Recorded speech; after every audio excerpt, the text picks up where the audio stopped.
Dans cette vidéo, je vais vous montrer comment corriger la perspective de cette photo de Notre-Dame de Paris pour arriver à ce résultat-là avec 3 méthodes possibles. À vous de choisir la méthode qui vous convient le mieux. Donc c'est parti, on y va. Donc la première méthode, c'est une méthode manuelle avec la fonction distorsion de Photoshop. Donc je vais déverrouiller le calque d'arrière-plan en cliquant sur le cadenas pour pouvoir le transformer. Et je vais afficher les règles. Donc je vais dans Affichage, Règles, CTRL-R ou Commande R sur Mac. Vous voyez sur le côté, du coup, il y a des règles qui apparaissent. Et je vais glisser en cliquant dedans une première règle que je vais ramener au niveau de la base du bâtiment. Donc vous voyez, je m'aligne plutôt en bas du bâtiment.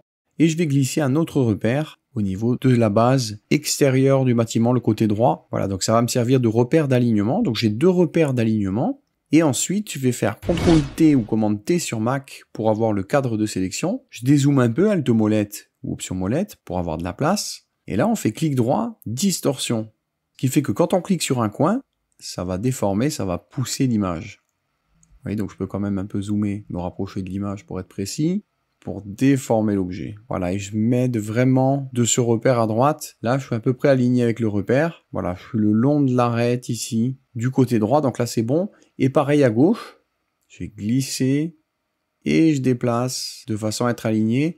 Alors vous voyez, des fois on perd l'alignement, donc je recale le repère. Là pareil, je peux recaler le repère et on va ajuster. Donc ça peut se faire en plusieurs fois. Côté gauche, là c'est pas mal. Je suis bien aligné avec mon repère. Et côté droit, je reprends aussi l'alignement. Voilà, j'essaye d'être bien aligné selon la verticale. Je peux la recaler éventuellement. Donc c'est à tâtons, c'est en tâtonnant. Et ici pareil, je recale et je réajuste. Je vais un peu dézoomer, Alt molette, Option molette sur Mac. Alors évidemment, là, on contrôle vraiment la perspective au pixel près. Donc l'intérêt, c'est que c'est très très précis, mais c'est vraiment très manuel. Voilà, là, je fais Entrée pour valider. Là, je peux aller dans Affichage, Repères, effacer les repères. Et je vous montre dans l'historique, si je crée un instantané, on va pouvoir comparer avant. Donc ça, c'est la photo au départ. Et après, avec la correction de la distorsion.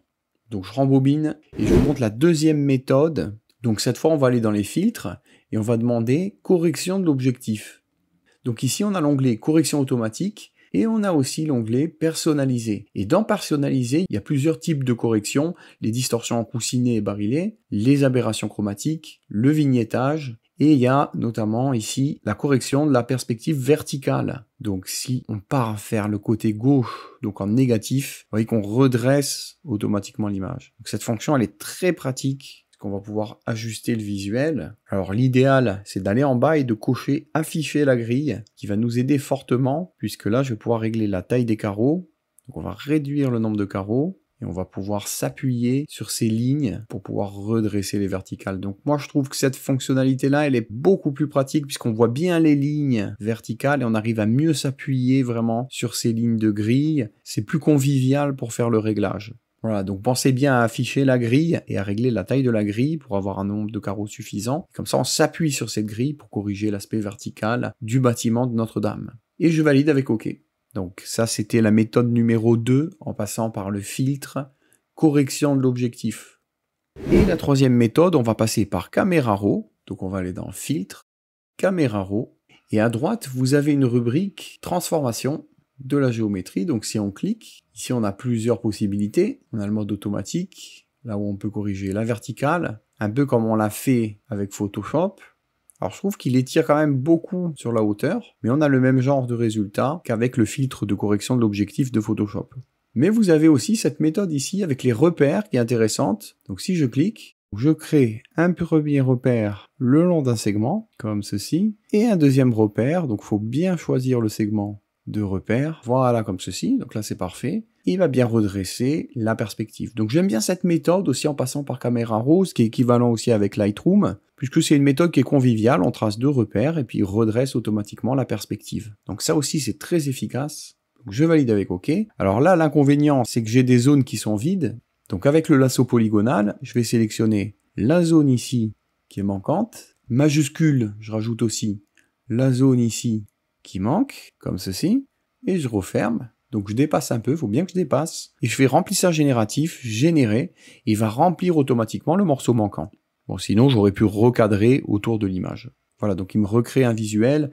Évidemment, avec l'outil supprimer, je peux affiner. Là, je peux faire clic droit, aplatir. Et puis, avec l'outil supprimer, je vais pouvoir améliorer quand même les petites traces et nettoyer l'image, évidemment, avec les outils de nettoyage. Là, je peux enlever le petit bonhomme ici, je peux enlever les petites taches qu'il y a là. Donc, je fais du petit nettoyage rapide avec l'outil supprimer, mais j'ai bien corrigé la perspective.